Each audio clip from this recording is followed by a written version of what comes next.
ಕಳೆದ ಒಂದು ವಾರದಿಂದ ನಮ್ಮ ಚಿಕ್ಕಬಳ್ಳಾಪುರ ವ್ಯವಸ್ಥೆಯಲ್ಲಿ ಏನು ನಡೀತಿತ್ತು, ಒಂದು ವ್ಯವಸ್ಥೆಯನ್ನು ಬದಲಿಸುವಂಥ ಒಂದು ಮಹತ್ತರ ತೀರ್ಪು ಇವತ್ತಾಗಿದೆ.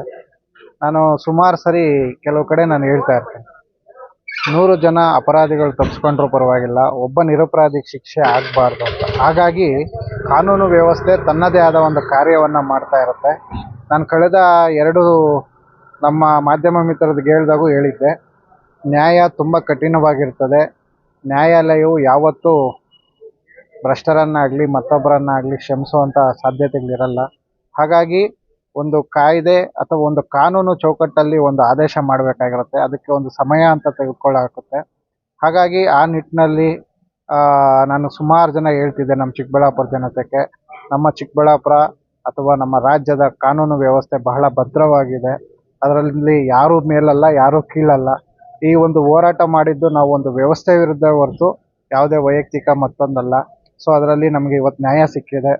ಮಾನ್ಯ ನ್ಯಾಯಾಧೀಶರು ಸಾರ್ವಜನಿಕವಾಗಿ ನ್ಯಾಯವನ್ನು ಎತ್ತಿ ಹಿಡಿದಿದ್ದಾರೆ.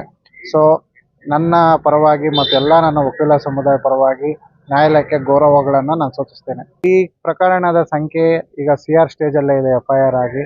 ಸೊ CR ಸ್ಟೇಜಲ್ಲಿ ಏನೊಂದು ಆರೋಪಿಗಳು ಒಂದು ಜಾಮೀನು ಅರ್ಜಿಯನ್ನು ಸಲ್ಲಿಸಿದ್ರು, ಅದನ್ನು ತಿರಸ್ಕಾರ ಮಾಡಲಾಗಿದೆ. ಹಾಗಾಗಿ ಇದು 3ನೇ ಹೆಚ್ಚುವರಿ ಜಿಲ್ಲಾ ನ್ಯಾಯಾಲಯಕ್ಕೆ ಬರ್ತದೆ. ಈಗ ನ್ಯಾಯಾಲಯ ತೆರವಾಗಿರೋದ್ರಿಂದ ಅಲ್ಲಿ ಇನ್ಚಾರ್ಜ್ ನ್ಯಾಯಾಧೀಶರಾಗಿ ಶ್ರೀಮತಿ ಶಾರದಾ ಮೇಡಮ್ ಅವರು, ಗೌರವಾನ್ವಿತ ಜಿಲ್ಲಾ ನ್ಯಾಯಾಧೀಶರು ಪ್ರಕರಣವನ್ನು ಅತ್ಯಂತ ವ್ಯಕ್ತಿಗತವಾಗಿ ನಡೆಸಿರ್ತಾರೆ. ಅದೇ ರೀತಿ ಪ್ರಾಸಿಕ್ಯೂಷನ್ ಪರವಾಗಿ ಲೋಕಾಯುಕ್ತ PP ಅವರಾದಂಥ ಗೋವಿಂದ ರೆಡ್ಡಿ ಅವರು ಸಮರ್ಥ ವಾದವನ್ನು ಮಂಡಿಸಿದ್ದಾರೆ. ಸೊ ಇವೆಲ್ಲವನ್ನು ನೋಡಿದಾಗ ನಾನು ಆಗಲೇ ಹೇಳಿದಂತೆ, ಒಂದು ನ್ಯಾಯ ಸಿಗುವಂಥದ್ದು ತಡವಾಗ್ಬೋದು, ಆದರೆ ನ್ಯಾಯಕ್ಕೆ ಖಂಡಿತ ಜಯ ಸಿಗುತ್ತೆ. ಹಾಗಾಗಿ ಎಲ್ಲ ನನ್ನ ಚಿಕ್ಕಬಳ್ಳಾಪುರ ಗೌರವಾನ್ವಿತ ನ್ಯಾಯಾಧೀಶರಿಗೆ ಈ ಮೂಲಕ ಧನ್ಯವಾದಗಳನ್ನು ತಿಳಿಸ್ತೇನೆ.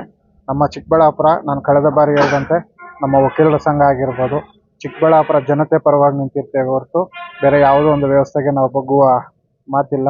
ಹಾಗಾಗಿ ಈ ನಿಟ್ಟಿನಲ್ಲಿ ಬಹಳ ಮುಖ್ಯವಾಗಿ ನನ್ನ ಮಾತಿಗೆ, ನಮ್ಮ ಆಡಳಿತ ಮಂಡಳಿ ಮಾತಿಗೆ ಗೌರವ ಕೊಟ್ಟು ಎಲ್ಲ ಸಹಕರಿಸಿದ ನನ್ನ ವಕೀಲ ಮಿತ್ರರಿಗೆ, ಸಹೋದರ ಸಹೋದರಿಯರಿಗೆ ಮತ್ತು ಹಿರಿಯ ವಕೀಲರಿಗೆ ಈ ಮೂಲಕ ನಾನು ಧನ್ಯವಾದಗಳನ್ನು ತಿಳಿಸ್ತೇನೆ. ಮುಂದೆಯೂ ಸಹ ನಮ್ಮ ಚಿಕ್ಕಬಳ್ಳಾಪುರದ ಯಾವುದೇ ಅಭಿವೃದ್ಧಿ ವಿಚಾರ ಆಗಿರ್ಬೋದು, ವಕೀಲರ ಸಂಘ ಸದಾ ಜೊತೆಯಲ್ಲಿರ್ತದೆ ಅಂತ ನಾನು ಎಲ್ರಿಗೂ ಧನ್ಯವಾದಗಳನ್ನು ನಿಮ್ಮ ಮುಖಾಂತರ ತಿಳಿಸ್ತೇನೆ. ಅದೇ ರೀತಿ ಈ ಒಂದು ವಿಚಾರವನ್ನು ಮಾಧ್ಯಮ ಮಿತ್ರರು ಬಹಳ ಕಷ್ಟಪಟ್ಟು ಕಟ್ಟುನಿಟ್ಟಾಗಿ ವರದಿಯನ್ನು ಮಾಡಿರ್ತೀರ. ತಮಗೂ ಸಹ ಈ ಒಂದು ಸಮಾಜದ ಬದಲಾವಣೆಯಲ್ಲಿ ಕರ್ತವ್ಯ ನಿರ್ವಹಿಸಿದ ತಮಗೂ ಕೂಡ ನಮ್ಮ ವಕೀಲರ ಸಂಘದ ಪರವಾಗಿ ಧನ್ಯವಾದಗಳನ್ನು ತಿಳಿಸ್ತೇನೆ. ಆಗ್ತಾಯಿದೆ. ಇವತ್ತು ನಾನು ದುಡ್ಡಿಗೆಡಲಿಲ್ಲ, ನ್ಯಾಯ ಸಿಕ್ಕೇ ಸಿಗುತ್ತೆ ಅನ್ನೋ ನಂಬಿಕೆಯಲ್ಲಿದ್ದೆ. ಖಂಡಿತವಾಗ್ಲೂ ಇವತ್ತು ನಂಬಿಕೆ ಉಳಿದಿದೆ. ನ್ಯಾಯಾಲಯದವರು ಆ ನಂಬಿಕೆ ನಮಗೆ ಉಳಿಸ್ಕೊಟ್ಟಿದ್ದಾರೆ.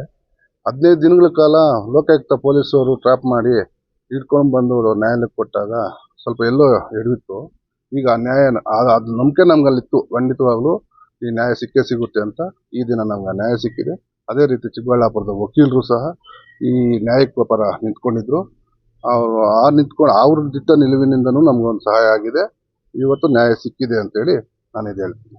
15 ದಿನಗಳ ಕಾಲ ಕಷ್ಟಪಟ್ಟು ಕರ್ಕೊಂಡು ಹೋಗಿ ಬಿಟ್ಟಿದ್ದು 15 ನಿಮಿಷಕ್ಕೆ ಬೇಲ್ ಮಂಜೂರಾಗಿತ್ತು, ಇಂಟ್ರಿಮ್ ಬೇಲು.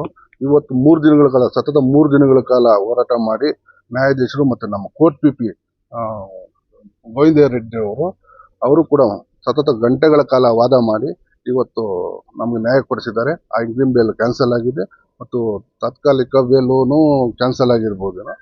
ನ್ಯಾಯಾಧೀಶರಿಗೂ ಕೂಡ ನಾನು ಧನ್ಯವಾದಗಳು ಹೇಳೋದಕ್ಕೆ ಇಷ್ಟಪಡ್ತೀನಿ.